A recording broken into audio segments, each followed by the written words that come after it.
começar mais uma entrevista do Espiritismo BH. Esperamos que você goste. Espiritismo BH recebe com muita alegria nosso companheiro Lindbergh Garcia, que hoje vai abordar para nós o tema família. Tudo bem, Lindbergh? Tudo bem, Marcelo. Lindbergh, de acordo com as revelações da espiritualidade superior, qual a verdadeira função da família no planeta? Olha, simplesmente ou complexamente, dentro do conceito de doutrina, a família tem a função realmente do aprendizado, da convivência entre os seres, desse aprendizado dentro dos conceitos de amor.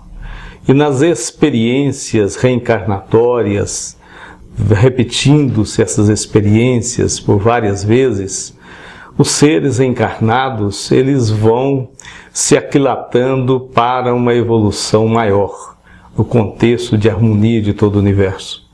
Então, essas experiências, começando na família, é onde os relacionamentos interpessoais, seus elementos, da convivência do dia a dia, das arestas que vão surgindo, vão sendo aparadas. Esse é o verdadeiro sentido da reencarnação no seio familiar. Então quer dizer que o Espiritismo tem essa visão da família na Terra com um enfoque reencarnacionista. Reencarnacionista e realmente do aprendizado da prática do amor. Porque os laços consanguíneos ainda são muito fortes. São bastante fortes. E nós aprendemos muito com a realidade da posição dessa consanguinidade. Essa consanguinidade nos ensina a amar, as primeiras noções de entendimento, de carinho do filho para com a mãe, esse amor forte que se brota. Então, ela nos ensina principalmente, além das experiências reencarnatórias de aprendizado, o sentido do amor maior para a harmonia do todo universal. E há algum tipo de planejamento reencarnatório para a formação de uma família? Sim, o planejamento da família é feito na erraticidade. A literatura espírita nos traz muito isso, e principalmente as obras de André Luiz. E acontece que o espírito, muitas vezes, quando ele vem aqui, esquece desse planejamento que ele foi, ou utiliza o seu livre-arbítrio de forma diferente. O planejamento que foi feito da constituição de um lar aqui na Terra, muitas vezes ele é esquecido por outros interesses vários. Ou seja, então nós podemos estar assim mais conscientes de que a nossa presença num seio familiar, lá na parentela, ela não é por acaso, né? Os nossos parentes têm um sentido para estarem conosco. Sim, normalmente de outros encontros, de outras épocas, e que se trazem de forma muito, muito presente o passado, aquele reencontro ou para novos aprendizados, ou para resgate, ou para aquilatar melhor a convivência entre os espíritos, para entender um amor maior. É porque a lei do esquecimento, ela está inerente à nossa reencarnação, não é isso? Ou seja, exato, nós não lembramos as coisas que nós nos comprometemos no plano espiritual. Aliás, é uma misericórdia divina, Porque você imagina que entre a família podem encarnar espíritos adversos, de objetivos diferentes, ou até de inimizades anteriores de outras encarnações, e que tentam ajustar-se numa determinada encarnação, nessa experiência familiar. Veja, nesse caso, até a título de exemplo, nas obras de André Luiz, a reencarnação do espírito Segismundo. Teve todo um preparo para que ele aceitasse vir aqui, aquele ódio que havia entre ele e o futuro progenitor, até que isso foi sendo conduzido pela espiritualidade, não só no planejamento, mas também na condução para que houvesse êxito naquela encarnação tão necessária para o reajustamento daquelas pessoas. Maior chance de sucesso daquela reencarnação. Exatamente. Entre os espíritos endividados que vêm, através da reencarnação, ter uma nova experiência de vida.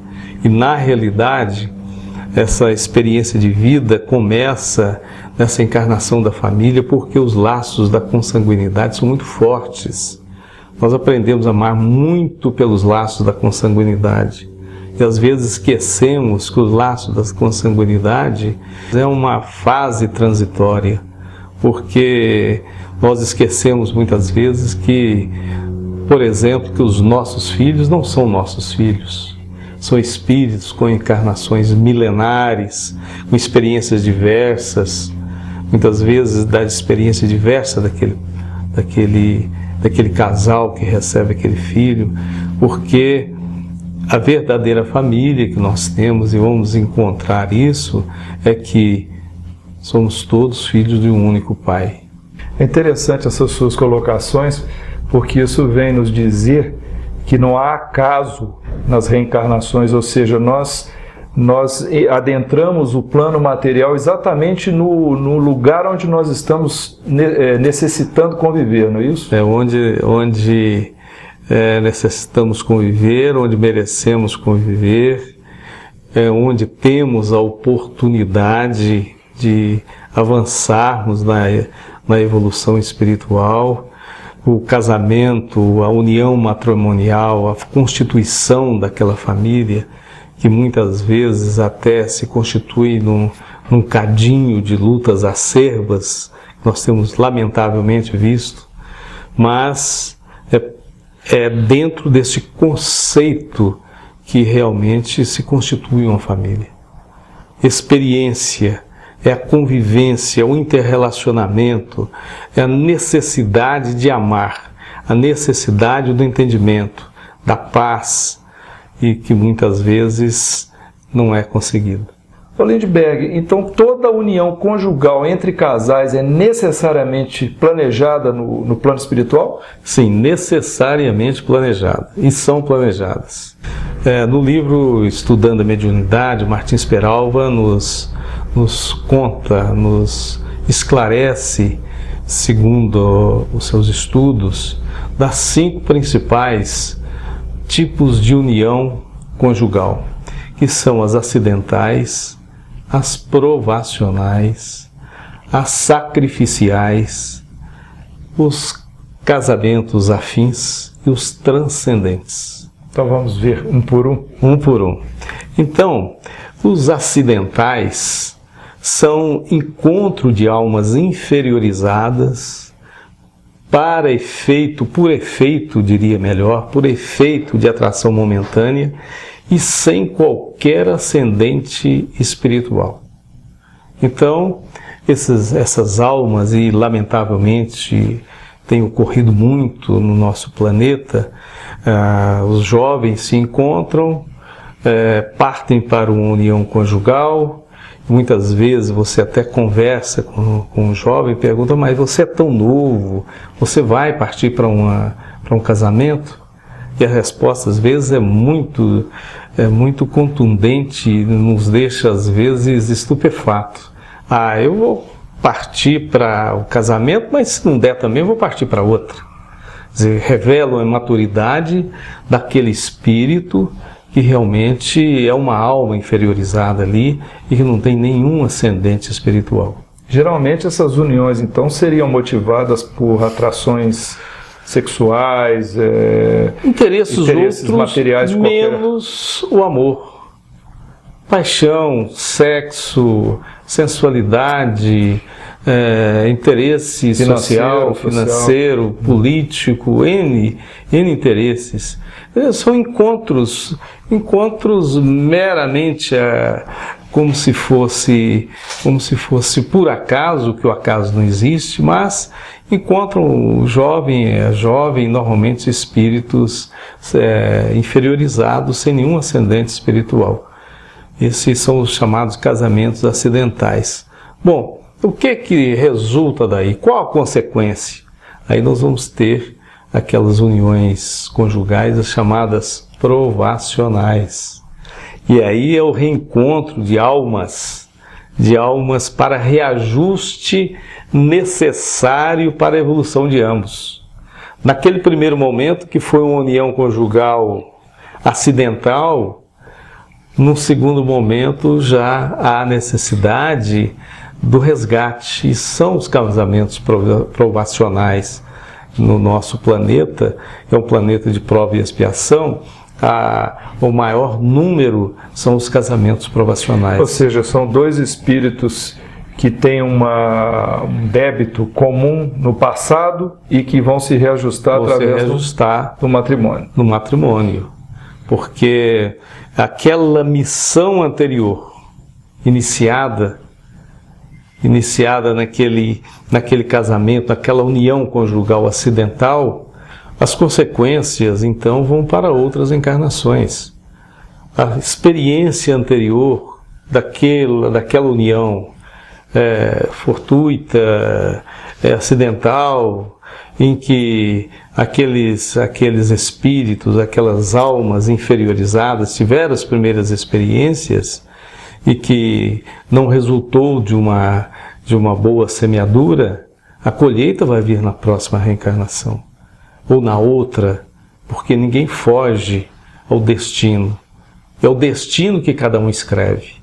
Então, posteriormente, os casamentos provacionais, que aí é aquele reencontro daquelas almas inferiorizadas numa outra oportunidade para o reajuste necessário para a evolução de ambos. E a seguinte, Martins Peralta nos fala das sacrificiais, das uniões conjugais sacrificiais, que aí, do ponto de vista dessa união, eu computo assim muito bela, muito bonita, porque é o reencontro de alma iluminada com alma inferiorizada, para o resgate com o objetivo de redimir aquela alma inferiorizada. Ou seja, um está indo para o sacrifício. Um está indo para o sacrifício. Mas como é isso? É exatamente a lei do amor. A lei do amor, porque a lei do amor, a doutrina espírita nos ensina isso muito, porque não é uma salvação egoística. Ela não a salvação ela é coletiva. Você tem obrigação para com seu irmão que está a reboque. Então, os espíritos elevados, esses espíritos iluminados, estão sempre preocupados com aqueles espíritos sofredores. E há uma relação de amor muito grande, de uma alma iluminada vir para o objetivo de redimir aquela outra alma encarnada ali, que é uma alma inferiorizada. Então, ou homem ou mulher, parte para o sacrifício entre aspas, porque realmente é muito bonito até Mahatma Gandhi quando ele expressa que a única maneira de se castigar o ser amado é sofrer em seu lugar. Então nós vemos aplicação exatamente nesse caso das uniões conjugais sacrificiais. Na verdade é que um dos espíritos, ele está de propósito planejando aquele reencontro, sabendo que ele vai lidar numa situação que não é muito favorável para ele. Isso. Por isso que nós estamos usando o termo aqui, sacrifício, assim, de uma forma até um pouco cruel, entre aspas.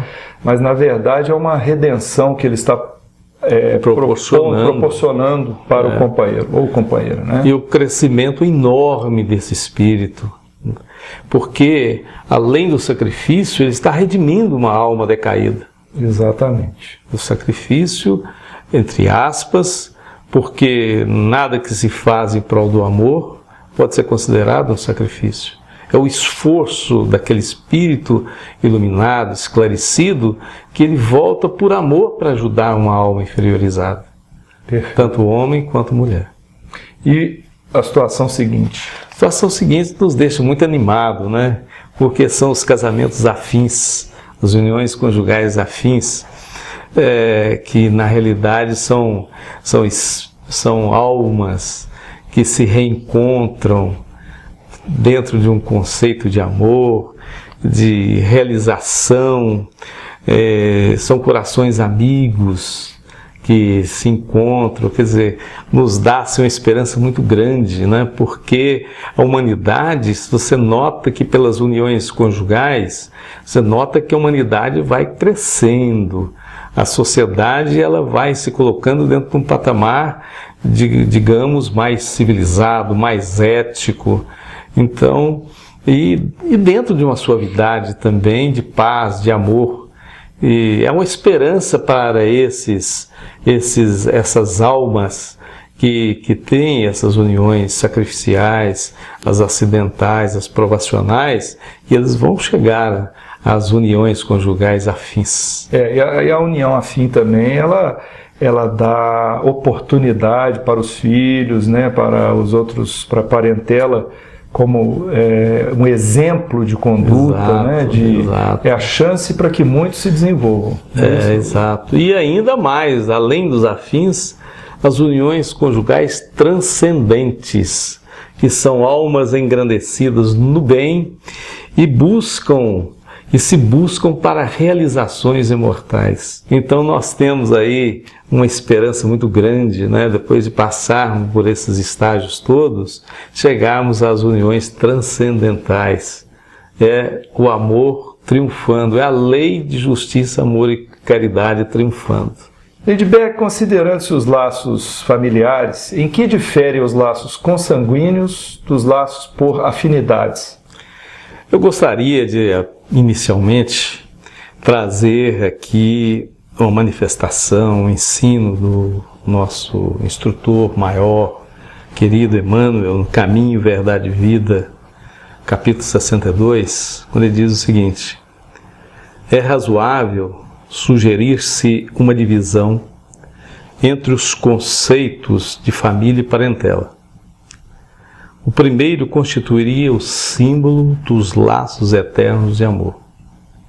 O segundo significaria o cadinho de lutas, por vezes acerbas, em que devemos diluir as imperfeições dos sentimentos, fundindo-os na liga divina do amor para a eternidade. Emmanuel nos traz esse ensinamento. E na realidade, há uma diferença enorme dos laços consanguíneos com os laços da verdadeira família espiritual. Nos laços consanguíneos, nós vamos aprendendo aquele conceito forte do amor.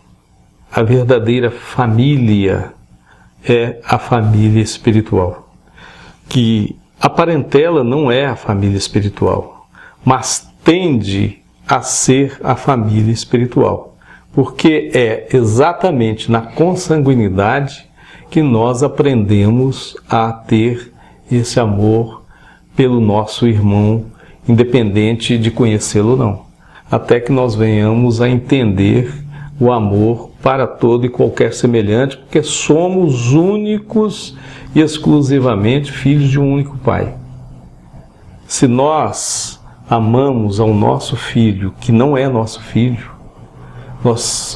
nosso filho pela consanguinidade, porque o casal, o homem e mulher, cocria o corpo, o espírito é eterno, é milenar, que vem encarnar ali naquele corpo.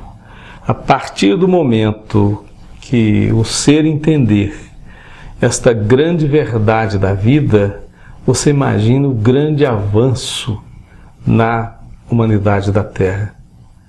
Quando você se deparar com qualquer um estranho, ou que você vê pela primeira vez no corpo físico, você vai sentir o amor de que é um seu irmão. É notório que muitas vezes em uma mesma família consanguínea convivem espíritos que são antipáticos entre si. Por que acontece isso? Interessante, é uma realidade que a gente encontra, que nós encontramos muito. Às vezes irmãos, né? Irmãos consanguíneos são verdadeiros inimigos, né? Exatamente. Nós temos, por exemplo, dois casos que ilustram muito bem esse aspecto.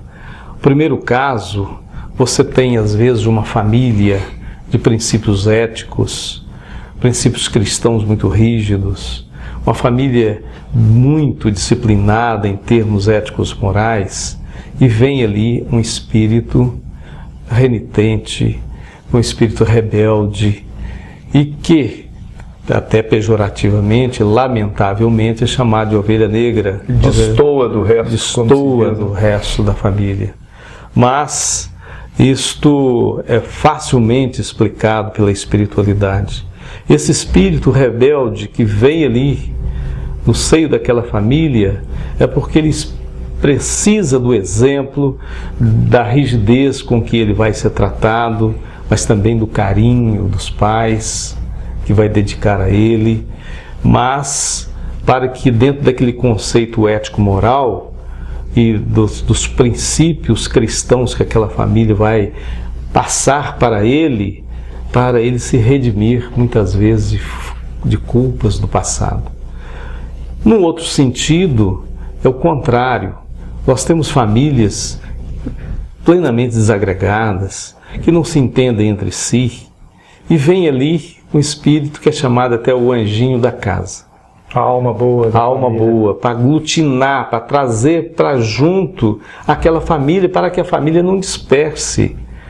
É aquele anjo que vai unir aquela família, que vai tentar mostrar a convivência, parar as arestas, para num objetivo comum todos amarem entre si, porque só a lei do amor constrói.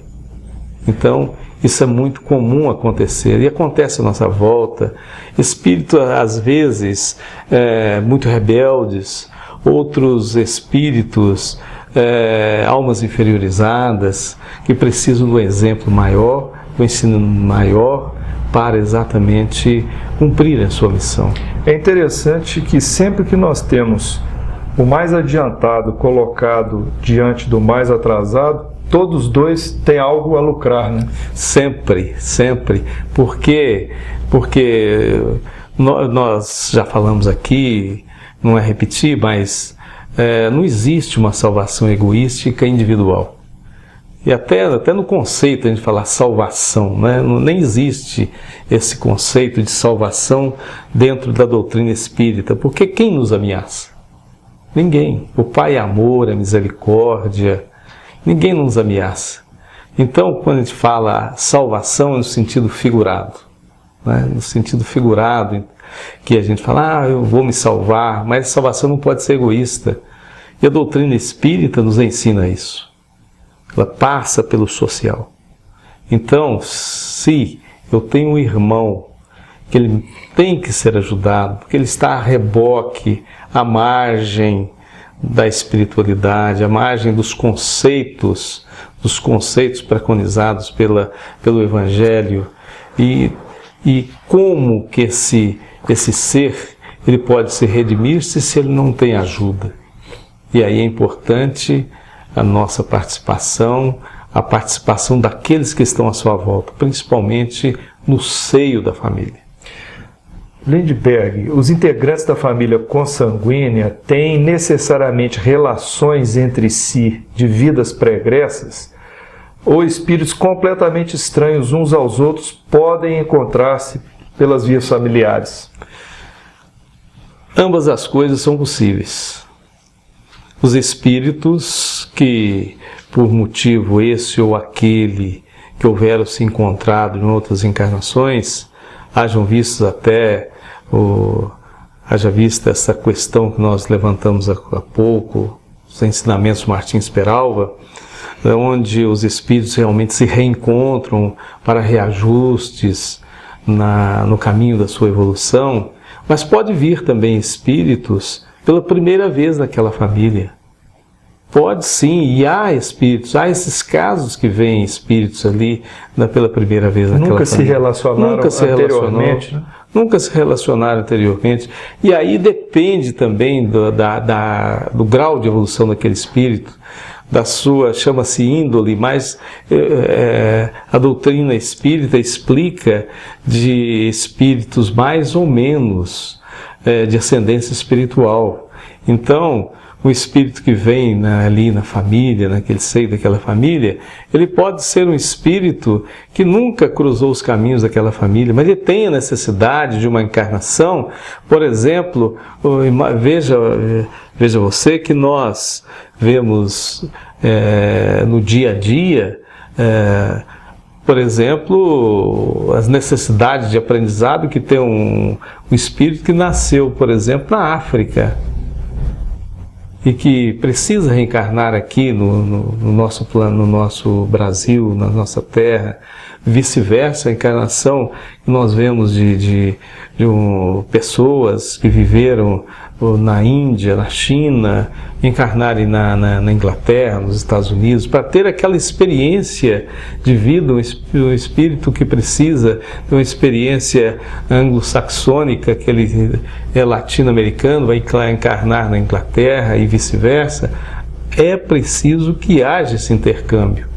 Somos todos, lembro novamente, somos todos filhos de um único Pai e habitamos numa escola, o planeta Terra. É uma escola, de um modo geral, com suas várias classes e com as classes mais adiantadas. Classes que eu estou dizendo não no sentido de discriminação, classes de aula. Qual é o real papel dos pais em relação aos filhos? Olha, você tocou num ponto muito importante da maior responsabilidade para todos os pais terrenos. Ensina-nos a espiritualidade, que o espírito a reencarnar, ele no seu planejamento de vida, lá no plano espiritual, ele reencarna, e aquele espírito reencarnante, ele é um ser discente por excelência. Enquanto a sua reencarnação está se processando, de uma certa forma, porque isso varia, a reencarnação completa começa a partir do espírito atado à matéria, e isso vai se completar, essa reencarnação, às vezes 6, 7 anos de idade do espírito, e esse espírito que ao reencarnar, ele está apto a receber todo o ensinamento. Ele é mais maleável ao ensinamento. Ele guarda os ensinamentos primeiros que lhe são transmitidos. É no início da sua encarnação que tem as primeiras noções de responsabilidade, de amor principalmente, de liberdade e simplesmente também e proeminentemente de responsabilidade. Como a mãe ali na sua guarda, não limita suas ações, você não pode brincar aqui porque é perigoso, você não pode fazer isso, mas também dá carinho, dá amor. E a missão dos pais é preparar esse espírito reencarnante para enfrentar as suas provas, o seu aprendizado quando das experiências já na fase adulta. Então, quando ele está começando a desenvolver, ele é mais receptivo aos ensinamentos. Daí a grande responsabilidade da evangelização da criança, e todos os centros espíritas têm esse trabalho, a evangelização da criança, mas também a evangelização da criança tem que partir do próprio lar. O próprio lar, o culto no lar, a criança começando a sentir, a vivenciar aquela experiência do culto no lar, a experiência do amor, porque os pais se descuidando dessa fase da criança, de aprendizado da criança, ela preparar a criança para o mundo, sem que a criança seja do mundo, preparar o indivíduo para a sociedade dentro de princípios éticos e morais é a grande responsabilidade dos pais. E muitos pais, lamentavelmente, não se dão a esta responsabilidade. Você vê que há muitos pais em que, talvez até também pela própria condição de vida, hoje muito acelerada, as obrigações de responsabilidade de trabalho, muitos pais às vezes se sentem impossibilitados de uma educação mais primorosa dos seus filhos, eu digo a educação do lar. Mas, mesmo assim, os pais têm essa obrigação e não podem se descuidar definitivamente, sob pena de faltar com essa responsabilidade, sob pena de ser responsabilizado perante a espiritualidade, perante a própria vida dessa grande responsabilidade dos pais. Então... Ou seja, os pais, não sei se vamos usar o termo melhor, os pais desleixados ou negligentes com os filhos, eles vão responder por isso. Vão responder por isso. E você imagina, nos pequenos fatos do dia a dia, a figura do pai, o pai é o herói do filho, a mãe representa a proteção do filho.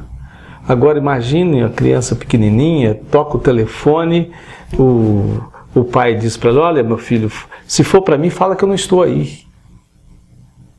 Olha a responsabilidade do pai contra isso. Muitos pais que saem com o filho passeando, sentam num barzinho, conversando, brincando com o seu filho, orgulhoso do seu filho, todos nós somos orgulhosos dos nossos filhos, mas há pais que não se dão conta dessa responsabilidade. Às vezes, para ver o menino fazer careta, molha a boca do menino com cerveja. E ele não sabe a vida pregressa daquele espírito, se ele foi um alcoólatra em outras encarnações. Ele está despertando aquele instinto guardado no recôndito, nos refolhos da alma, no psiquismo do espírito. Então a responsabilidade dos pais é muito grande com relação aos filhos. Aí alguém me diz o seguinte: mas e o pai e a família que tudo fez pelo filho e o filho se perdeu na vida? Mas ele não vai ser responsabilizado, porque ele fez da sua parte, procurou educá-lo, dar os melhores exemplos de educação, procurou levá-lo para o lado do bem, dentro dos princípios cristãos, dentro dos princípios éticos morais necessários para a evolução da própria família. Se ele falhou, o filho falhou, ele se desviou ou se desgarrou, mas não foi culpa, pelo menos ele está com a consciência tranquila.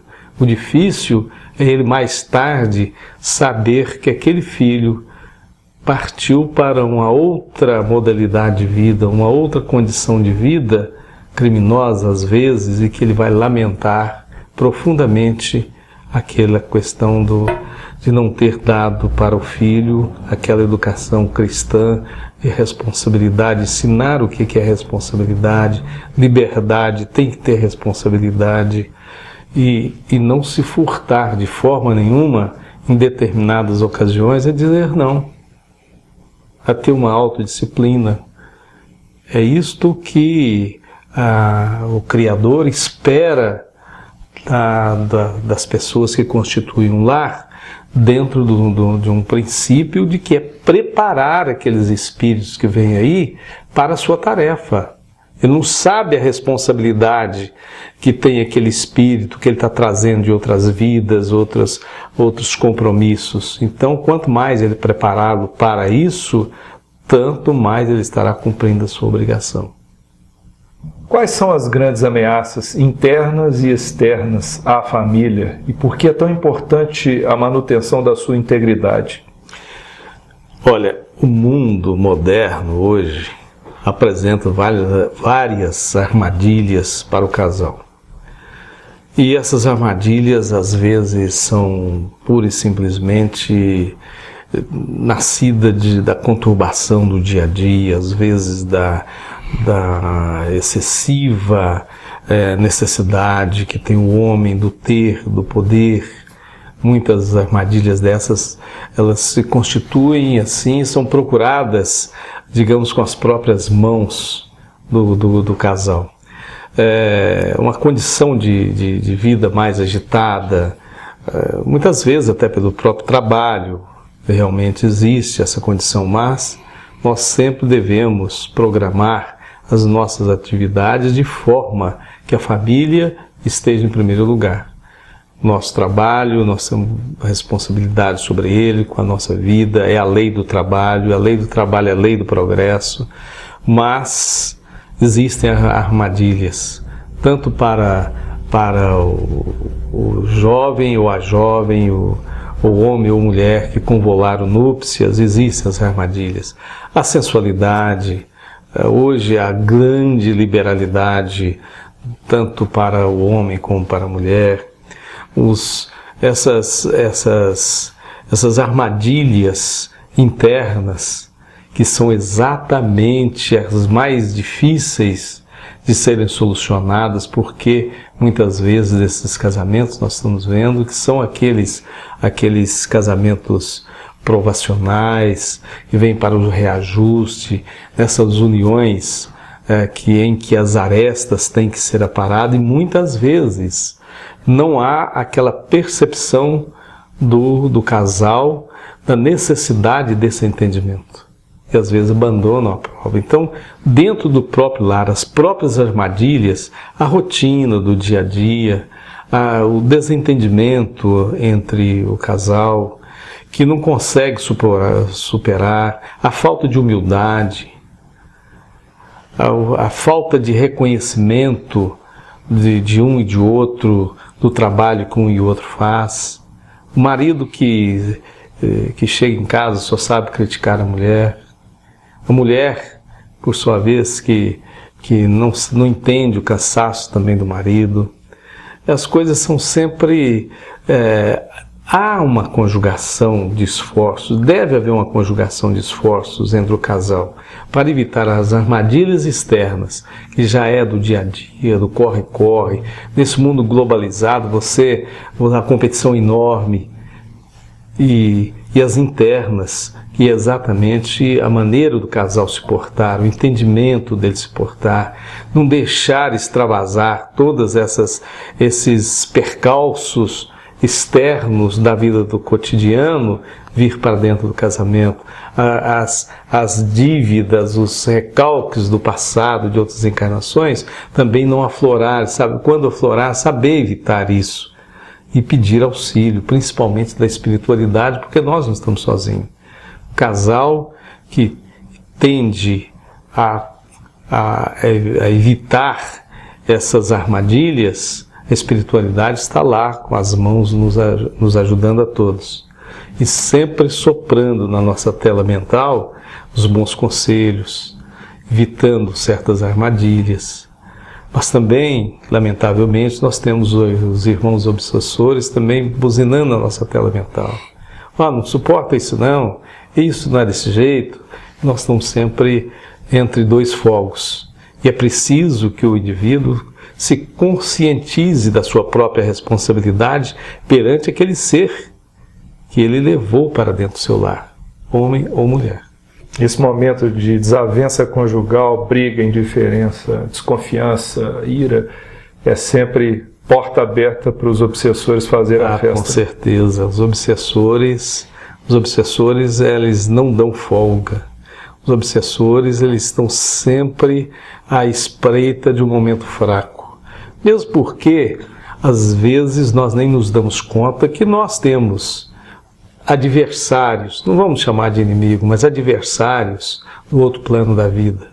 Adversários que querem a sua ruína.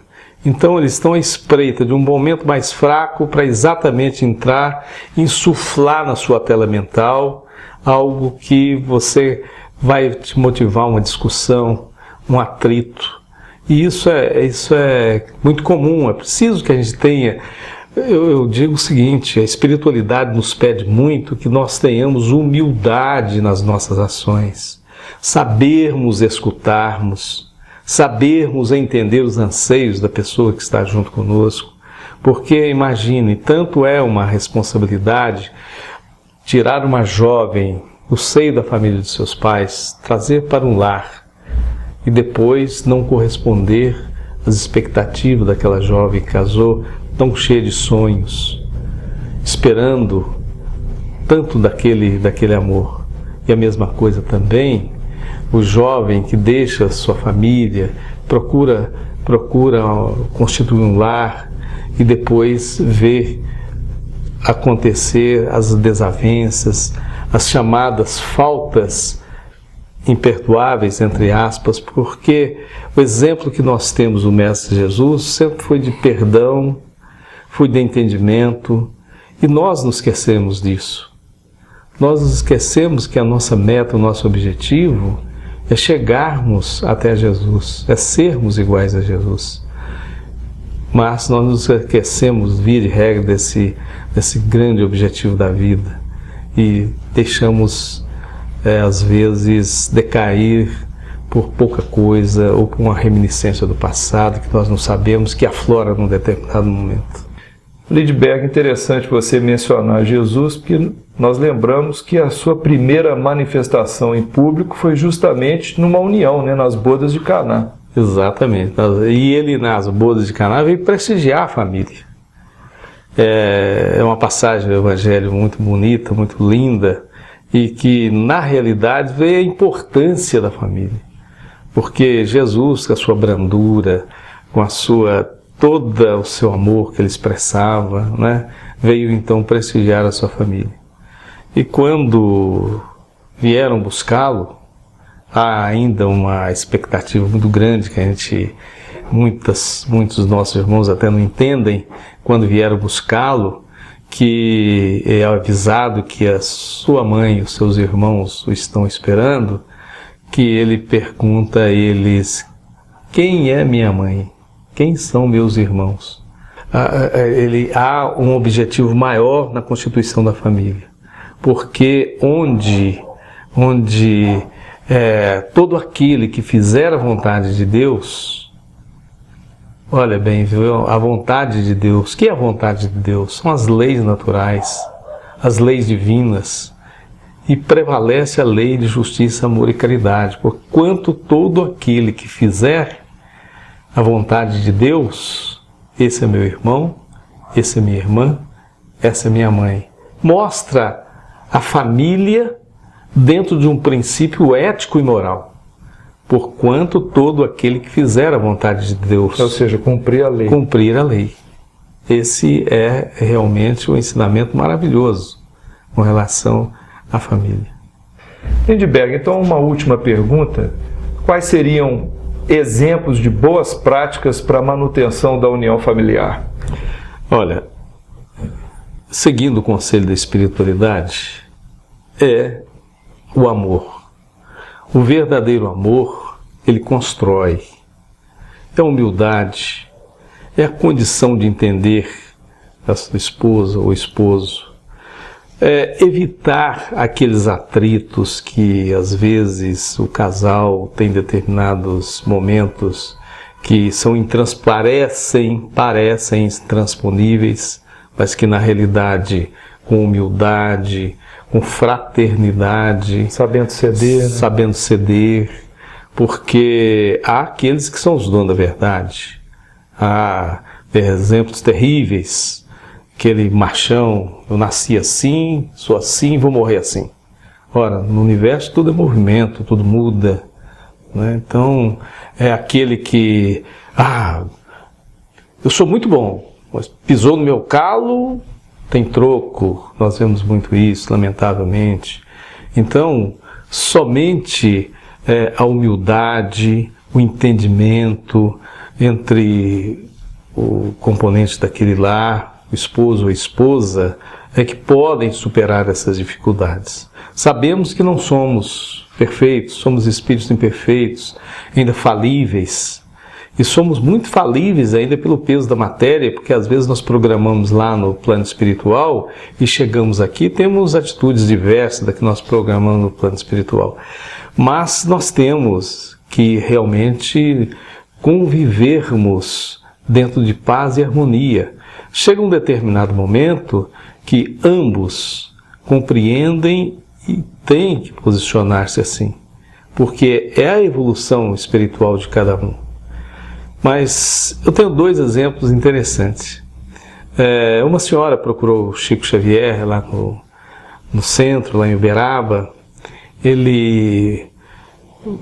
Aquela senhora respeitável, e semblante, já o cabelo encanecido, aquele semblante muito respeitável, procurou o Chico e fez uma pergunta para o Chico. Chico, é verdade que eu tenho que perdoar o meu irmão 70 vezes, 7 vezes?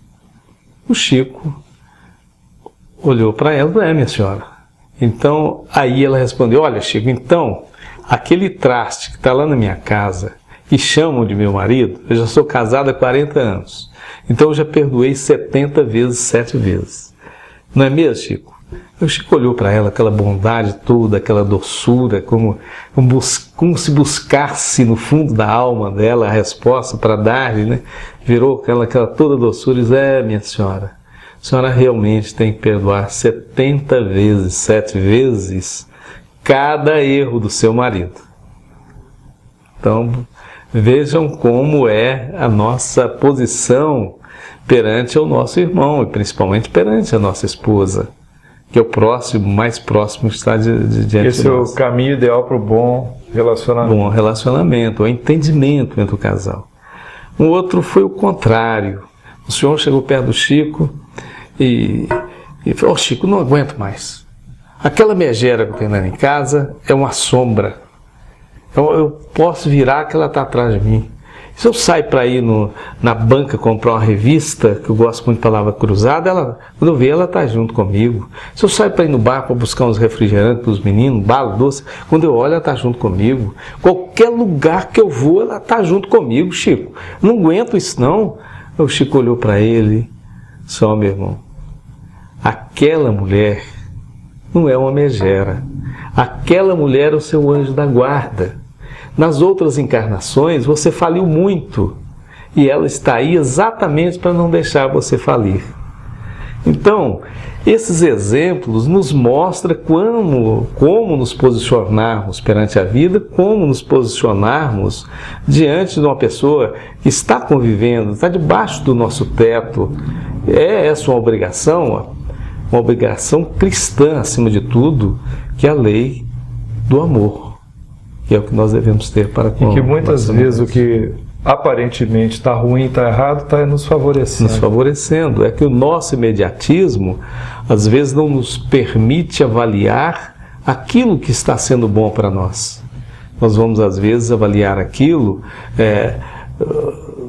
anos depois, que a gente vai falar, aquilo que me aconteceu foi a melhor coisa que aconteceu na minha vida.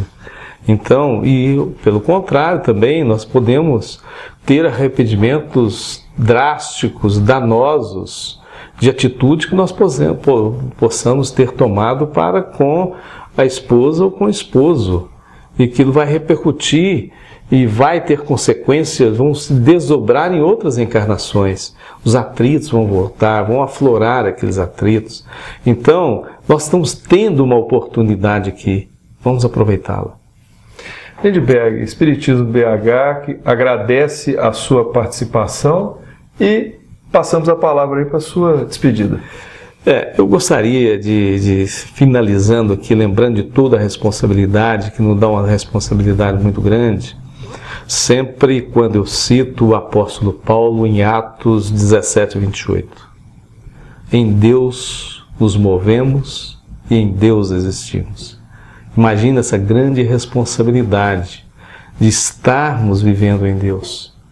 E que quando nós nos lembramos que Deus está em todo lugar, que está também à nossa volta e dentro do nosso ser, presente em cada célula do meu corpo físico, em cada célula do nosso corpo espiritual, e nós, às vezes, nos esquecemos dessa grandiosidade. Ele está à nossa volta, está dentro de nós, e que nós não podemos cometer erros porque Ele é onipresente.